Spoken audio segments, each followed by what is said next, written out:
எல்லோருக்கும் வணக்கம். எல்லோரையும் செங்கோ அகாடமி யூடியூப் சேனலுக்கு வரவேற்கிறோம். இந்த காணொளியில் நாம் பார்க்கவிருப்பது 6ஆம் வகுப்பு அறிவியல் புத்தகத்தில் உள்ள முக்கியமான வினாவிடைகள். மொத்தம் 20 பாடம் இருக்குது. அதில் மூணு காணொளியாக பார்ப்போம். முதல் காணொளியில் முதல் 7 பாடம் நாம் பார்க்க போகிறோம். அதில் முதல் பாடத்தில் வினாவிடைகள். ஒரு மரத்தின் சுற்றளவை அளவிட பயன்படுவது அளவு நாடா? இரண்டாவது கேள்வி. 7 மீட்டர் என்பதை சென்டிமீட்டரில் மாற்றினால் கிடைப்பது 700 சென்டிமீட்டர். அடுத்த கேள்வி. அளவிடப்படக்கூடிய அளவிற்கு அளவீடு என்று பெயர். அளவிடப்படக்கூடிய அளவிற்கு அளவீடு என்று பெயர். நான்காவது கேள்வி. சரியானதை தேர்ந்தெடு. இதுக்கு பார்த்தீங்கன்னா option E, kilometre greater than metre greater than centimetre greater than millimetre. அடுத்த 5வது கேள்வி. அளவுகோலை பயன்படுத்தி நீளத்தை அளவிடும்போது உனது கண்ணின் நிலை எவ்வாறு இருக்க வேண்டும்? அதாவது அளவிடும் புள்ளிக்கு மேலே செங்குத்தாக. அடுத்து கோடிட்ட இடத்தை நிரப்புக. எஸ்ஐ அலகு முறையில் நீளத்தின் அலகு மீட்டர். 500 கிராம் என்பது 0.5 கிலோகிராம். டெல்லிக்கும் சென்னைக்கும் இடையில் உள்ள தொலைவு கிலோமீட்டர் என்ற அலகால் அளவிடப்படுகிறது. 1 மீட்டருங்கிறது 100 சென்டிமீட்டர். 5 கிலோமீட்டருங்கிறது 5000 மீட்டர். அடுத்து இந்த சரியா தவிர நம்மளுக்கு தேவையில்லை, கேட்க போகிறதில்ல, பொறுத்துக்க பாருங்க. அதே மாதிரி சர்க்கரை பொதுத்தராசு எலுமிச்சை சாறு அளவு ஜாடி. மனிதரின் உயரம் சென்டிமீட்டர். கூர்மையான பென்சில் முனையின் நீளம் மில்லிமீட்டர். பால் பருமன். காய்கறிகள் எடை அதாவது நிறை. அடுத்து பொறுத்துக. முன் கையின் நீளம் முழம். அடுத்து நீளத்தின் எஸ்ஐ அலகு மீட்டர். நேனோ என்பது 10⁻⁻4. மன்னிக்கும் 10⁻�9. மன்னிச்சிருங்க. நேனோ என்பது 10⁻�9. காலத்தின் எஸ்ஐ அலகு வினாடி. கிலோ என்பது 10⁻3. அடுத்து 2வது பாடம். வேகத்தின் அலகு மீட்டர் பர் வினாடி. அடுத்து கீழ்கண்டவற்றுள் எது அலைவுறு இயக்கம்? அதிர்வுறும் கம்பியின் முன்பின் இயக்கம். அடுத்து கீழ்கண்டவற்றுள் சரியான தொடர்பு. வேகம் சமம் தொலைவு பை காலம். அடுத்து கீதா தன் தந்தையுடன் ஒரு வண்டியில் அவளுடைய வீட்டிலிருந்து 40 தொலைவில் உள்ள அவளது மாமா வீட்டிற்கு செல்கிறாள். அங்கு செல்வதற்கு 40 நிமிடங்கள் எடுத்துக்கொண்டாள். அதாவது 40 கிலோமீட்டரு 40 நிமிஷம் எடுத்துக்கிறானா. கீதாவின் வேகம் 1 கிலோமீட்டருக்கு 1 நிமிடத்திற்கு 1 கிலோமீட்டர். அப்போ 1 மணி நேரம் 1 கிலோமீட்டர் 1 மணி நேரத்தில் 1 கிலோமீட்டர் என்பது. அப்போ இதில் கூற்று 1 சரியா, கூற்று 2 சரி. இதில் கூற்று 1 மட்டும்தான் சரி. ஏன்னா 40 கிலோமீட்டர் 40 நிமிஷம்னா நிமிஷத்துக்கு 1 கிலோமீட்டர், அதான் சரியாக இருக்கும். அப்போ கூற்று 2 தவறு. கூற்று 1 மட்டும் சரி. அடுத்து கோடிட்ட இடங்களை நிரப்புக. சாலையில் நேராக செல்லும் ஒரு வண்டியின் இயக்கம் நேர்கோட்டு இயக்கம். புவியீர்ப்பு விசை தொடா விசை. மண்பாண்டம் செய்பவரின் சக்கரத்தின் இயக்கம் தற்சுழற்சி இயக்கம். ஒரு பொருள் சமகால இடைவெளியில் சமதொலைவை கடக்குமானால் அப்பொருளின் இயக்கம் சீரான இயக்கம். அடுத்து பாருங்க. ஒப்புமை. பந்தை உதைத்தல் தொடுவிசை. இலை கீழே விழுதல் தொடாவிசை. தொலைவு மீட்டர். வேகம் மீட்டர் பர் வினாடி. சுழற்சி இயக்கம் பம்பரம் சுற்றுதல்.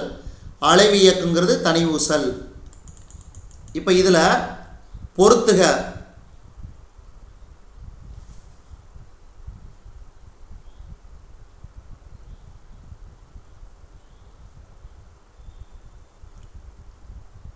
இது படத்தை கொடுத்துட்டான். இந்த மாதிரி கேட்கறதுக்கு சான்சஸ் கம்மி. அடுத்தது 3வது பாடம். ஒளி என்பது பருப்பொருளால் ஆனது அல்ல. அடுத்து 400 மில்லி லிட்டர் கொள்ளளவு கொண்ட ஒரு கிண்ணத்தில் 200 மில்லி லிட்டர் ஊற்றப்படுகிறது. இப்போது நீரின் பருமன் 200 மில்லி லிட்டர். ஏன்னா 200 மில்லி லிட்டரில் தான் ஊற்றப்படுகிறது. அப்போ 200 மில்லி லிட்டர் தான் இருக்கும். அடுத்து தர்பூசணி பழத்தில் உள்ள விதைகளை கைகளால் தெரிந்தெடுத்தல் முறையில் நீக்கலாம். அடுத்து அரிசி மற்றும் பருப்பில் கலந்துள்ள லேசான மாசுக்களை புடைத்தல் முறையில் நீக்கலாம். அடுத்து தூற்றுதல் என்ற செயலை நிகழ்த்த காற்று அவசியம் தேவைப்படுகிறது. அடுத்த 6வது கேள்வி பாருங்க.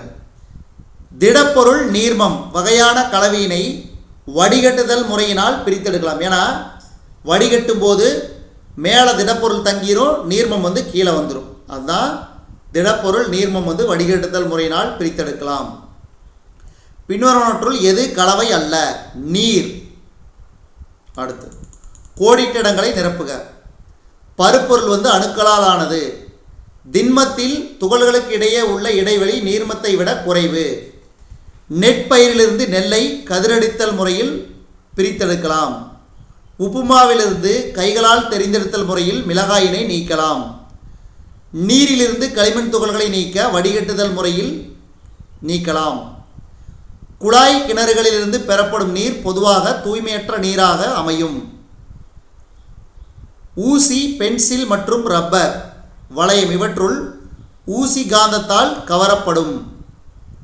அடுத்து பொறுத்துக பாருங்க. எளிதில் உடையக்கூடியது மண் பானை, நொறுங்கும் தன்மை. எளிதில் வளையக்கூடியது ஒயர், நெகிழி ஒயர். எளிதில் இழுக்கலாம், ரப்பர் வளையம். எளிதில் அழுத்தலாம், பருத்தி கம்பளி. எளிதில் வெப்பமடைவது உலோகத்தட்டு. அடுத்து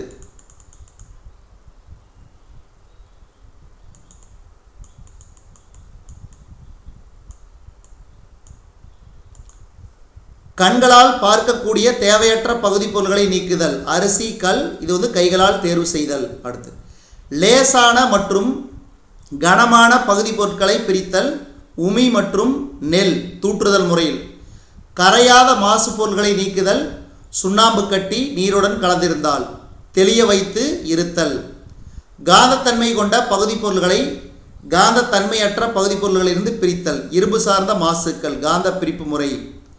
நீர்மங்களிலிருந்து திண்மங்களை பிரித்தல். மணல் மற்றும் நீர் வடிகட்டுதல் முறையில். அடுத்து 4வது பாடம். குளம் வந்து நன்னீர் வாழிடத்திற்கு ஒரு உதாரணம். அடுத்து இதில் 2வது கேள்வி. இலைத்துளையின் முக்கிய வேலை வந்து நீராவி போக்கு. நீரை உறிஞ்சும் போது நீரை உறிஞ்சும் பகுதி வந்து வேர் எனப்படுகிறது. ஆகாய தாமரையின் வாழிடம் நீர். அடுத்து கோடிட்ட இடத்தை நிரப்புக. புவிப்பரப்பு வந்து 70% நீரால் மூடப்பட்டுள்ளது. பூமியில் காணப்படும் மிகவும் வறண்ட பகுதி பாலைவனங்கள். அடுத்து ஊன்றுதல், உறிஞ்சுதல் ஆகிய இரண்டும் வேரின் வேலை. ஒளிச்சேர்க்கை நடைபெறும் முதன்மை பகுதி இலைகள். ஆணிவேர் தொகுப்பு இருவித்தலை தாவரங்களில் காணப்படுகிறது. அடுத்து பாருங்க, இதுலேயே பொறுத்துக. மலைகள் வந்து இலைகள். பாலைவனம் இமயமலை. தண்டு வறண்ட இடங்கள். ஒளிச்சேர்க்கை கிளைகள்.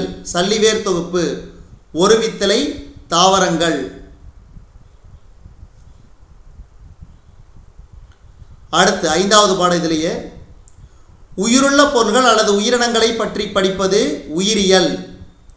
உயிருள்ள பொருள்கள் அல்லது உயிரினங்களை பற்றி படிப்பது உயிரியல். கீழ்காணும் எவற்றுள் எவை உயிருள்ளவைகளின் பண்புகளாக கருதப்படுகின்றன? இதில் வந்து பார்த்தீங்கன்னா 1, 4, 2 மற்றும் 3. அப்போ தான் வரிசை. முதல்ல வந்து தகவமைப்பு, மன்னிக்கும், ஃபஸ்ட்டு சுவாசம், அதுக்கடுத்து தகவமைப்பு, அதுக்கடுத்து இனப்பெருக்கம், கடைசியாக தான் கழிவு நீக்கம். பல்லிகள் எதன் மூலம் சுவாசிக்கின்றன? நுரையீரல்கள். அனைத்து விலங்குகளுக்கும் தேவையானது காற்று, உணவு, நீர். காற்று, உணவு, நீர். அடுத்து எந்த விலங்கு செவில்கள் எனப்படும் சுவாச உறுப்பை பெற்றுள்ளது? எந்த விலங்கு செவில்கள் எனப்படும் சுவாச உறுப்பை பெற்றுள்ளது? மீன். அடுத்து ஒரு வாழிடத்தின் உயிரி காரணிகளை மட்டும் குறிக்கும் தொகுப்பினை தேர்ந்தெடு. அதாவது நீர்வாழ் தாவரம், மீன், தவளை, பூச்சிகள்.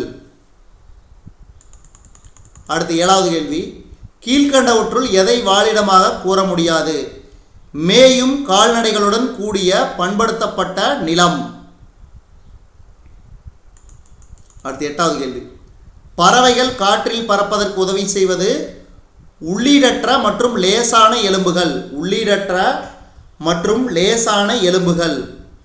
அடுத்து, பாரமீசியம் ஓரிடத்திலிருந்து வேறொரு இடத்திற்கு இடம்பெயர்வதற்கு உதவுவது குறு இலை. குறு இலை. அடுத்து, கங்காரு எலி வசிப்பது பாலைவன வாழிடம். பாலைவன வாழிடம். அடுத்து, இந்த பாடத்திலேயே கோடிட்டிடங்களை நிரப்புக. நீர்நிலைகள், பாலைவனங்கள், மலைகள் ஆகியவற்றை வாழிடம் என்று அழைக்கலாம். செல் எண்ணிக்கையின் அடிப்படையில் விலங்குகளை ஒரு செல் அல்லது பல செல் உயிரினம் என வகைப்படுத்தலாம். அடுத்து, பறவைகளின் வால் திசை திருப்பு கட்டையாக செயல்பட்டு பறக்கும் திசையை கட்டுப்படுத்த உதவுகிறது. அமீபா பொய்க்கால்கள் உதவியுடன் இடப்பெயர்ச்சி செய்கிறது. அடுத்து, இந்த பாடத்தில் பொறுத்துக்கப்பா இருக்குதான்னு பார்க்கலாம். இல்லை. மலைக்காடுகள், புல்வெளிகள், பாலைவனங்களை வாழிடம் என்கிறோம். ஒரு செல்லால் ஆன உயிரினங்கள் ஒரு செல் உயிரினம். மீனின் சுவாச உறுப்பு செவுள்கள். கால்களில் உள்ள வலை நகங்களின் மூலம் பல்லிகள் தரையில் நடக்கின்றன. ஒட்டகங்கள் தங்கள் திமில்களில் கொழுப்பு சேமிக்கின்றன. அடுத்து, இதுலேயே 6வது பாடம் பாருங்க. இந்த பாடத்திலிருந்து ஏதாவது ஒரு கேள்விகள் கண்டிப்பாக கேட்பாங்க, ஞாபகம் வச்சுக்கோங்க. நம் உடலின் தசைகளின் உருவாக்கத்திற்கு தேவைப்படுவது புரதம். அடுத்து, ஸ்கர்வி என்ற நோய் வைட்டமின் சி குறைபாட்டினால் உண்டாகிறது. அதே வைட்டமின் ஏ குறைபாட்டினால் உண்டாகும் நோய் மாலைக்கண். அடுத்து, வைட்டமின் டினா ரிக்கெட்ஸ். வைட்டமின் பி குறைபாட்டினால் ஏற்படும் நோய் பெரிபெரி. அடுத்த கேள்வி, கால்சியம் தாதுப்புகள் வகை ஊட்டச்சத்திற்கான எடுத்துக்காட்டு ஆகும். கால்சியம் தாதுப்புகள் வகை ஊட்டச்சத்திற்கான உதாரணம். அடுத்து, நம் உணவில் பழங்கள் மற்றும் காய்கறிகளை சேர்த்து கொள்ள வேண்டும். ஏனெனில் அவற்றில் அதிக வைட்டமின்களும் தாதுப்புகளும் உள்ளன. அவற்றில் அதிக வைட்டமின்களும் தாதுப்புகளும் உள்ளன. அடுத்து, பாக்டீரியா ஒரு சிறிய புரோகேரியோட்டிக் நுண்ணுயிரி. பாக்டீரியா ஒரு சிறிய புரோகேரியோட்டிக் நுண்ணுயிரி. அடுத்து, கோடிட்டிடங்களை நிரப்புக. ஊட்டச்சத்து குறைபாடு குறைபாட்டு நோய்களுக்கு வழிவகுக்கிறது. அதே மாதிரி அயோடின் சத்து குறைபாடு பெரியவர்களில் காய்டர் நோயை ஏற்படுத்துகிறது, அதாவது முன்கழுத்து கலலை. வைட்டமின் டி குறைபாட்டால் ரிக்கெட்ஸ் நோய். டைபாய்டு நோய் உணவு மற்றும் நீர் மாசுபடுவதால் பரவுகிறது. குளிர்காய்ச்சல் அதாவது இன்ஃப்ளூயன்ஸா வைரஸ் நுண்ணுயிரினால் ஏற்படுகிறது. அடுத்து, ஒப்புமை. அரிசினா கார்போஹைட்ரேட்டு, பருப்பு வகையில் புரதம். வைட்டமின் டி குறைபாட்டால் ரிக்கெட்ஸு. வைட்டமின் சி குறைபாட்டால் ஏற்படும் நோய் ஸ்கர்வி. அயோடின் குறைபாட்டால் ஏற்படும் நோய் முன்கழுத்து கலலை. அதே இரும்பு குறைபாட்டால் அனீமியா அதாவது இரத்த சோகை. Cholera bacteria. சின்னம்மை நோயை ஏற்படுத்துவது வைரஸ். அடுத்து பாருங்கள், பொறுத்துக. வைட்டமின் ஏ குறைபாட்டினால மாலைக்கண் நோய். வைட்டமின் பினா பெரிபெரி. வைட்டமின் சீனா ஸ்கர்வி. வைட்டமின் டினா ரிக்கெட்ஸ். வைட்டமின் ஈனா மலட்டுத்தன்மை. வைட்டமின் இ குறைபாட்டால் ஏற்படும் நோய் மலட்டுத்தன்மை. ஸோ இது ஞாபகம் வச்சுக்கணும். அடுத்தது, இதில் 7வது பாடம் பாருங்கள், கம்ப்யூட்டரை பற்றி. கணினியின் தந்தை என்று அழைக்கப்படுவோர் யார்?